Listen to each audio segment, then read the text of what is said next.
Going on? I hope you guys are having a wonderful day. Welcome to the Black Financial Channel. This is theblackfinancialchannel.com. Today on the Black Financial Channel, I want to talk about Elon Musk. It appears that Elon Musk is kind of crashing Twitter. There's a lot of craziness happening on Twitter right now, lots of power outages being reported. And I'm going to talk to you about what's going on with Twitter and give you my Dr. Boyce perspective on what I think might be happening. So get comfortable, buckle up a seatbelt. We're going to get started on the Black Financial Channel right now.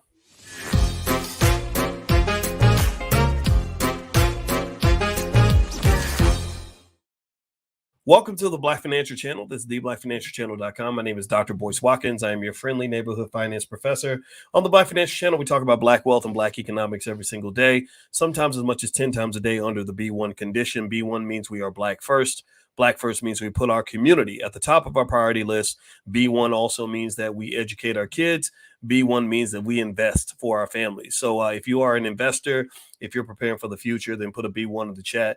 What's up, JV? How you doing? I am on TikTok today. So what's up to everybody on TikTok? I don't go live on TikTok that often, but if you want to follow me on TikTok, just look up Boyce Watkins. Be careful, though. There's a lot of fake accounts out there. Also, just a reminder, this podcast is on Spotify. So if you go to Spotify, if you like intelligent Black content and you like financial content that makes you richer, smarter, and happier, then just look up Boyce Watkins on Spotify. My goal is to improve your life. All right, what's going on, Dr. Vibe? How you doing, brother? Q, O Jones, Yvonne McGee, Suki, Diamond 2.0, Marcus Persley. Everybody should follow Dr. Vibe, by the way. He's out of Canada, and he's a good guy, and I respect what you're doing, man, 100%.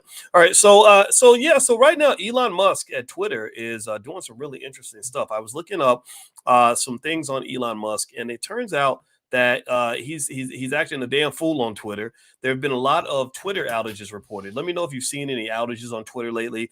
It says here on this article in IGN.com, following a ton of reports from users saying they can't see new tweets and are being greeted by a rate limit exceeded error message, Elon Musk has announced new daily Twitter limitations that include allowing unverified users to read only 600 posts per day.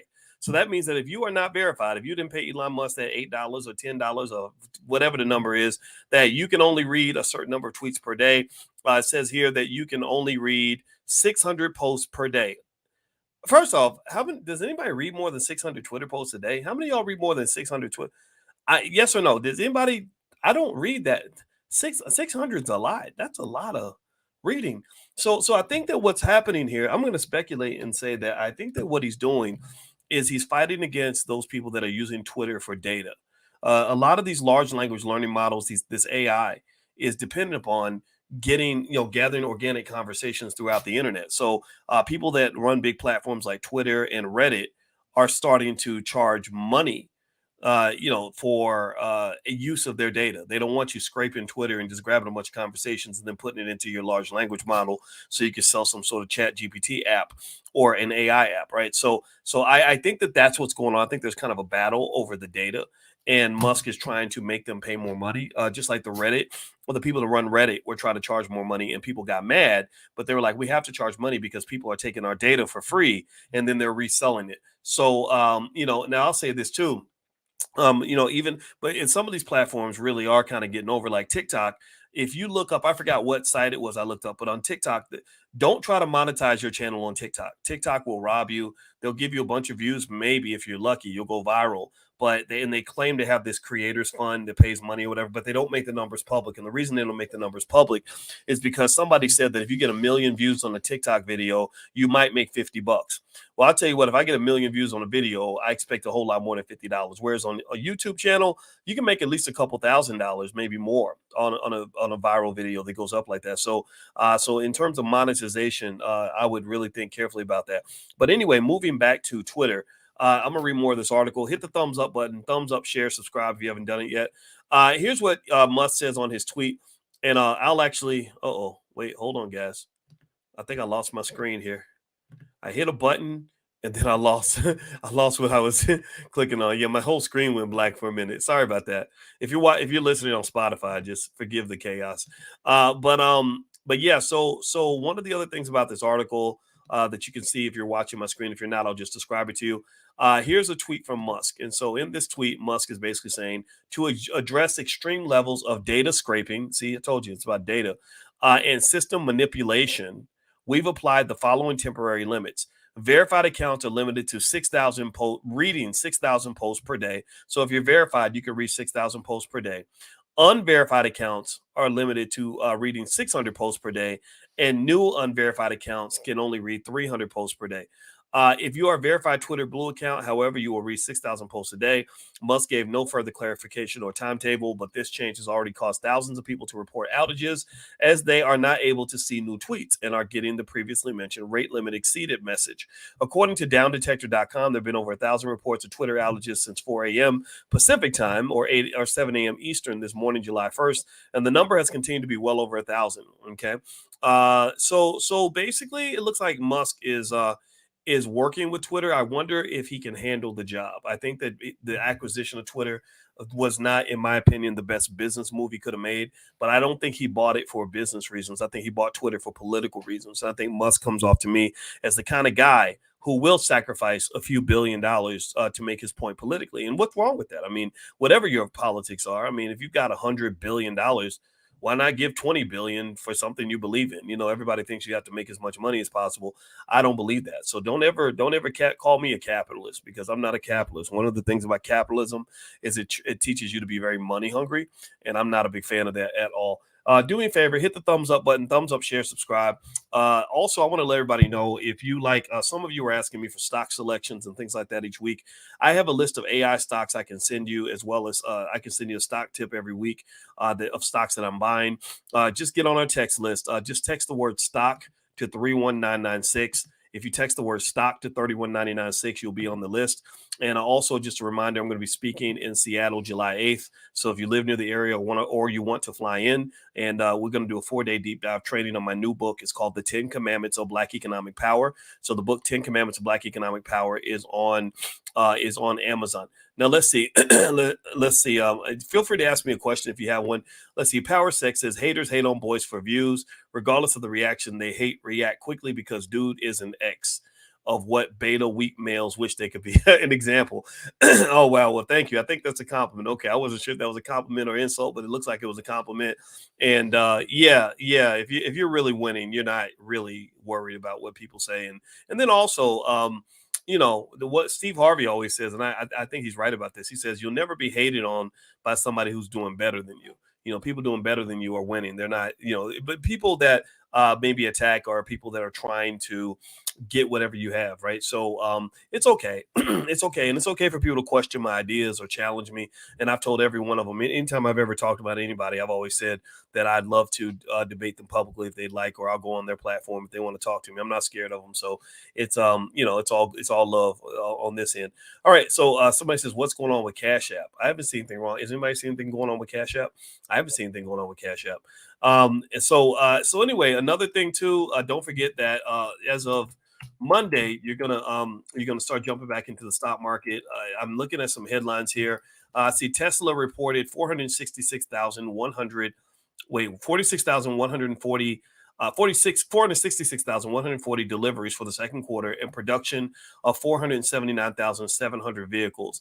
Now, the thing about that number, though, is it doesn't mean anything without context. So let's see here. Deliveries are the closest approximation of sales disclosed by Elon Musk's vehicle businesses. The second quarter of 2023 marked the fifth period in a row when Tesla reported a higher level of vehicles produced compared to deliveries.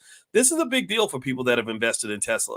One of the concerns that Tesla investors have always had with Elon Musk is that he was running too many companies, doing too many things at once. Well, I'm gonna tell you, every time I look over at SpaceX, they're doing something fabulous and amazing. When I look over at Tesla, he's meeting his numbers.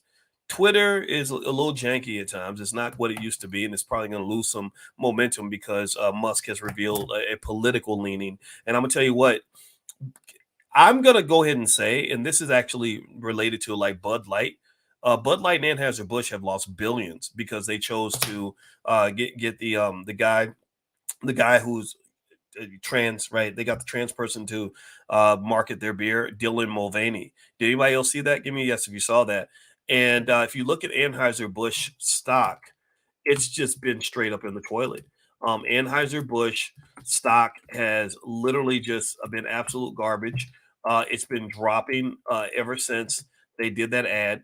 If you look at Anheuser-Busch stock over, said even the last 5 years, they were not making money. And so what that really showed, and Target got its butt kicked too when they tried to do, the little the little Pride Day thing, and I just really think companies need to stay out of politics, and unless they're okay with losing billions of dollars. Now with Musk, I would say the same thing to him too. I think that if he wants Twitter to make money, he can't be overly political, but he already has, and that's his choice. I get the sense though, when remember the difference with Musk versus say Anheuser-Busch is that Anheuser-Busch is a publicly traded company. Twitter is not a publicly traded company. So Elon Musk, when you have a privately traded company, you can take those sorts of political stands. Like for example, Chick-fil-A. Chick-fil-A, they make it clear we're Christians, we don't open on Sundays and all that. Well, if they were a publicly traded company, they couldn't do that. But that's also why they don't become a publicly traded company, because they don't want shareholders to tell them, hey, you can make an extra 20 billion a year if you open up on Sundays. I don't know about y'all, but every time I want to go to Chick-fil-A, they're closed. I just happen to crave Chick-fil-A on Sundays. I have no idea why, and it pisses me off because it's happened a million times. And but the thing is, this is important for Black people to understand too. When you're talking about business, you got to always know the trade-offs.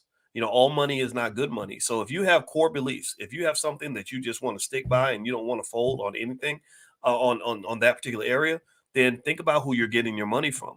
If you decide to go publicly traded, or you're taking money from whether it's white people or Jewish people or whoever, that sets the parameters on the things you can and cannot do, can and cannot say. So if I'm taking money from the Jewish community, no disrespect to the Jewish community. If you're Jewish, you're welcome to come here. Nothing against you. No, don't disdain for you at all. I have admiration for the way the Jewish community builds businesses, by the way. I'd love it. I gave my daughter today a copy of a book called How the Jews Invented Hollywood, an Empire of Their Own. And I had her I want her reading it because I'm like, look, you're going into the entertainment space. Study how the Jewish community pulled their resources together and built the biggest studios, how they built Warner Brothers, how they built MGM, how they built Universal Studios, how they built the William Morris Agency, how they built thousands of businesses in that ecosystem, because Black people can do the same thing. Tyler Perry's doing a little bit of that. Now he's got the Medea dress and all that. I can't get with that part, but I do get with the idea of pulling the resources together and creating something awesome. And he's even working together with TD Jakes. And I just think that those are just some powerhouse combinations. And I hope they continue down that path. So anyway, so my point is to say that, the structure of your company, the place you get your money, is going to shape what you are and are not allowed to do. And you have to gain the ability, especially if you are a Black person owning a business, you must gain the ability to say no. If the money ain't right, then that's not your situation. That's not what God had for you. You're not supposed to take money from just anybody, because if you do, and this is what happens all the time. This is why so many Black celebrities are just neutered. They're literally neutered. They're little punks. They come out and they're apologizing because they woke up on the wrong side of the bed. Well, a lot of this happens because they because they take money from all the wrong people, and then they get mad that they don't have freedom of speech. And the thing about America is that freedom of speech is not free. Freedom of speech does not belong to everybody. It's not in some inalienable right that everybody gets. No, there are financial consequences to you saying and doing what you want to do. Give me a yes if you all follow what I'm saying. Now, someone says, how do I connect to learn more? Um, if you want to connect with me, here's what you do. Start with the free stuff. As you know, in the Black Business School, we raise our money from the community but we only want you to invest if you feel that we're doing a good job for you. I only want you to consider doing anything in the Black Business School if you feel and you're convinced that we can actually help you. If we can't help you, then no support. But if we do help you, we hope you'll consider joining something. But to give you a chance to explore the fact that we have educated so many millions of people free of charge, just text the word stock to 31996. If you text stock to 31996, you'll be on my email list, or my text list, and I can text out stock recommendations that I like. I'll send you immediately a list of AI stocks that you can invest in tomorrow that will make you money. Also, I'll send you my $5 a day investing plan that I put together specifically for the Black community. This plan is very simple. A 5-year-old could do it, but it will change your generational wealth within one generation. But remember, wealthy people, they plan generations ahead.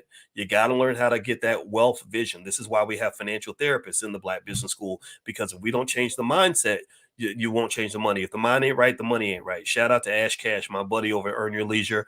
He says it all the time. He says, mind right, money right. And that's 100% true. If your mind is not right, then your money won't be right. But anyway, when you talk about money, one thing about Musk and Elon Musk, to me, that's interesting is I'm really intrigued with the way he became one of the richest people on the planet. And he's such a renegade, such a wild card. He takes so many risks. He's super smart. I have a lot of respect for what he's accomplished. I really wonder what the story is going to be for Tesla. I wonder if, because remember, human beings are fragile. They can die any day. So if Elon Musk slips in the shower and dies or has a heart attack or something because he's working too hard, then Tesla stock instantly drops tremendously and the company's valuation drops by billions. Tons of money gets lost. But the thing about it is, so far it's just exceeded expectations, and I'm baffled by it. I'm impressed by it. And I think that he's really already become iconic in this generation. I hope one day he gets us to Mars. I really want to see somebody get to Mars. Like, I'd rather do that than see him fighting with Republicans and Democrats on the ground. But still, though, he's doing a really good job. But also, one of the things that I think about with Musk is I think those companies like Target and Anheuser-Busch that were getting political, with the Pride parade, the Pride stuff and the trans stuff and all that. I think they're getting their butts kicked so bad financially that now companies are starting to buckle. They're not doing that anymore. Google was going to have a bunch of drag queens come in and read books to the faculty, to the employees or something, right? I have no idea why Google employees need to be read to. And I still, honestly, I'm not gonna lie, I don't know why reading has to be done by a drag. I don't, but I'm not dissing. If that's who you are, then I love you too. Okay. So this is nothing against anybody in here, but I just don't understand it, to be honest with you. But Google was going to do that, right? And you know what happened? Their employees put together a petition and said, we don't want all that shit. Like, no, that's not, no, stop that. So Google backed up. They backed off of it. They canceled the event. And I think that's okay. I don't think companies need to get involved in politics. Look at Disney. Disney used to be one of my favorite stocks. I've talked about Disney so much, and it was right there, right up there with Chipotle and Nvidia and these other great companies that we've been talking about that are doing really well right now. But Disney is just in the middle of a big barrel of crap with the governor of Florida. They're going tick for tat, throwing shots at each other, financial shots, not just verbal shots, but literally attack, counterattack, filing lawsuits, all that. And Disney has a ton of problems. Disney Plus is losing money. Everybody thinks Disney Plus is so profitable and they're making all this money because they got all these subscribers. No, Disney Plus is burning cash like crazy. You saw ESPN. Did anybody see that? Give me a guess if you saw that, where ESPN has a ton of people that they're laying off. ESPN's owned by Disney, by the way. But did anybody else see that? ESPN, who did they lay off? They laid off Jalen Rose, Jeff Van Gundy, what the other guy, Max Kellerman, Keyshawn Johnson. They're laying off tons of people at ESPN. Well, why? Well, because Disney is trying to cut costs and trying to become profitable again because their shareholders are pissed. And I'm a Disney shareholder. I'm pissed. Disney stock has just been, stagnant. And it's terrible because everything else has been taken off. My Nvidia stock damn near doubled, whereas Disney literally the last 6 months has only gone up 0.35%. It's literally been super flat. I'm looking at the last year, it's gone down 8%. And if you held Disney stock for the last 5 years, you've actually lost 15%. So this is a reminder to you guys that a good company is not always a good investment. Disney is a good company. In fact, it's not just a good company, it's a great company.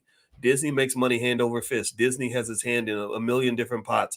Disney's putting out movies that your kids, anybody else got kids that literally felt like they had to go see The Little Mermaid like it was a school assignment? Anybody know what I'm talking about? That literally literally there were like millions of kids that when they released that movie on the last day of school, I know both of our girls were like, we have to go see this movie. I'm like, you have to go? They were like, yes, we have to go. So Disney, so think about this, right? They put out a Black Panther movie. It's the next one's going to make $2 billion. The next Avengers movie is going to make about $3 billion. How in the hell is a company that's making that much money having the stock price that's completely flat? I mean, seriously, how is that stock staying flat when the money is like to the ceiling? Well, a lot of that's because they're not able to manage their cost structure. They're spending too much, and then also they're not showing enough growth, so they're not getting. They're just not getting the momentum that you typically have to increase your stock price.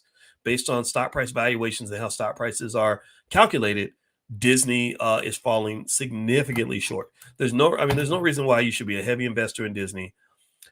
the last 5 years where they made insane amounts of money and then watch the value of your investment actually drop. That's a horrible feeling, especially given that the market as a whole has just gone up like crazy. And this is another reason why you diversify, though. This is why you don't put all your money into one stock. Never ever do that. Now, some of you are asking, how do I get stock? How do I get stock information from you? It's very easy. Just text the word stock to 31996, STOCK, not with a S, STOCK, to 31996. Somebody type that in the chat so everybody can see it. Text stock to 31996. And what I'll do is I will send you immediately a list of AI stocks that I love, as well as the $5 a day investing plan. You'll get that tomorrow. And then after that, I will also send you a stock pick every week that I like in terms of stocks that I personally am going to invest in. So that'll get you started. That'll help you out. That'll help you make money. Also, don't forget, guys, we have the All Black National Convention happening October 20th in Atlanta. So if you are eager to hang out with other people like yourselves, it's the greatest gathering of intelligent Black people from around the world. We've gathered about 45 experts from fields all the way from things like psychology to science to investing, real estate, etc. And so they're all coming together, and a Victory Boyd and her family from Rock Nation, they're going to be the performers this year. Y'all love them so much, and they're awesome because they'll take time. They're on tour with with Rock Nation. Jay-Z runs. Jay-Z heard Victory sing and signed them on the spot. So, but the whole family signed, but they're coming to the convention because they love you guys so much. So that's just like a small part of what happens the whole weekend. And so, by the way, what is the number? It's 31996. 31996. Text the word stock to 31996. Okay, guys. So last but not least, in terms of this week, I'm going to tell you this. This is one interesting thing about the stock market. I know we were talking about Elon Musk a little bit earlier. So if you came in later and you're thinking we're going to still talking about Musk, that's already done. So you can just rewind to the beginning. But basically, we were talking about the Twitter outages that have been occurring and how Elon Musk has basically put a restriction on the number of tweets you're able to view. If you don't pay money, they're going to significantly cut your access. And this is their way of trying to monetize. I really think that what's happening here is that Musk is losing a lot of money because the big corporations are not willing to advertise on Twitter because he is so controversial. So one way he wanted to monetize in a different way is he said, let's just charge everybody a certain amount of money to get that blue check mark. Well, a lot of people won't pay the money for the check mark. I don't know. I think my Twitter account still has the blue check mark. I'm one of those blue check people. I have about 176,000 on Twitter or something like that. By the way, my Twitter is Dr. Boyce Watkins and the number one, Dr. Boyce Watkins 1. That's my Twitter. Do I have a check mark? Let me see. Maybe I don't. Let me see. Maybe you know what? I don't know if I have a check mark. Maybe I don't. I'm looking here. Oh, there it is. I found it. Okay. I do have a check mark. So, but I don't think I paid Musk any money. So I think that what they did was they grandfathered in a lot of people that already had the blue check mark because they can't sell the blue check mark if all the so-called cool people don't want a blue check mark. Like they understand the social aspect of social media. So you see my little blue check mark right there. There it is, right? So look at me. I got a blue check mark. So that must mean I am somebody, right? Just kidding. It's all stupid. But anyway, so with Musk, I think that he's trying to find ways to make money. I think that what he's going to start doing is restricting access to everybody who doesn't want to pay. And it's going to get to the point where it's like, okay, you can get a light version of Twitter, but if you want the real experience, and I think at some point they're going to start giving traffic and viewership of the tweets to people that are verified, and not giving viewership of the tweets to people that are not verified. So everybody won't see your tweet, and I'm curious to see what they do with their ad network because the Twitter ad network used to be terrible. I bet it's worse now because when Musk came in and fired 80% of the staff. I strongly believe that there was probably some sort of technical compromise that he had to make at that point, where some things that were getting done at a high level before are not getting done at a high level now. They're being neglected now. However, I was utterly fascinated by the idea that he could go into a company and lay off 80% of the people and still have most of the functionality. That's crazy to me. How in the hell can you still run a company? I've never seen a business where you can fire 80% of the staff and still pretty much run the company in a way where the customers don't even notice the difference hardly, and I think that speaks to the fact that that Twitter, They eventually, I think they eventually became a front for like intelligence agencies, the CIA, FBI, all that stuff. And he revealed a lot of that, and I was glad he revealed that. The CIA is sneaky, man. They, especially things they've done to the black community. There's a video on YouTube you should watch with a black CIA agent who basically talks about how they infiltrated the black community. It was shocking, like the ways how slick they were and how they learned the culture. And what I saw in that was not just an extreme cultural understanding when it comes to black people, but cultural manipulation, which makes me think about hip hop. I don't know about y'all, but I always wondered, like, how in the hell did hip hop music go from music that empowered and strengthened and made black people more intelligent to becoming music that wanted to send young black boys and girls to prison? The literally, I mean, just wanted us to celebrate killing each other. Like we'll murder a black man and dance to the beat. Like that's what Klansmen do. That's members of the KKK. That's a Klan member's dream. So I'm trying to figure out, how did we go to that where we're celebrating Klan-like behavior, and then these same rappers that will rap about killing a black person will then go out and say Black Lives Matter. But if Black Lives Matter to you, you wouldn't have been rapping about killing black people in your song. That doesn't make any sense. And I think that as black people, I think it's okay, and it's okay to make this a financial conversation because it affects your finances. Your finances are all jacked up largely because your family and your culture is jacked up. People that tend to have money tend to have a financially healthy culture. They have a healthy culture that breeds things like, life and education and success and hard work, and avoids things like drugs and stupid decisions and prison and murder. Like those things are kind of a fundamental requirement for you to build wealth. You can't build wealth if you're in a casket. I don't know if y'all understand that or not. I hope we do. We all are intelligent black people, so we get that. You can't build wealth if you're in a casket. You can't build wealth if you're in prison. You can't build wealth if you're killing people. You can't build wealth if you're on dope.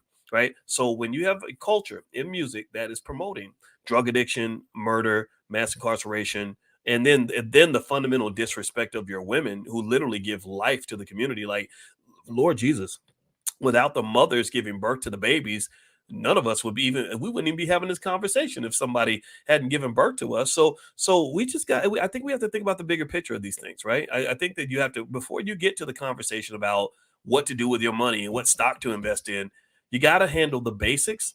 And I don't really know if we've handled the basics. So I think that their cultural manipulation of the black community has undermined and disrupted the very basic things that we need in order to be prepared to even elevate to the next level. It's almost like when a kid comes to school and you're trying to teach him math, but he can't learn math if he's hungry. He can't learn math if he's getting molested. He can't learn math if he's getting shot at by bullies on his way home from school. He's thinking about not getting shot on his way home. Like, this is real. This really happens to black children all throughout this country, right? He's really thinking about what mama or daddy's going to do to him when he gets home, or his mama's boyfriend. He's really thinking about, damn, I wish I had some food. So ultimately, I really think we got to go back to the basics, and then you build on the basics so you can have the advanced high level stuff. Okay. All right. So somebody asked me, how's my flying going? I'm supposed to solo. Yeah, I got my student pilot license in the mail today, and I was too happy. I thought it. My wife said, "Oh, this is a letter from the FAA, Federal Aviation Administration." I was like, "Ah!" And I opened it, and it was my student pilot license. So I'm totally official. I literally am an official student pilot. But that means I can fly by myself, but I can't fly more than 50 miles from the airport. So I got to keep working because I want to go see my mama.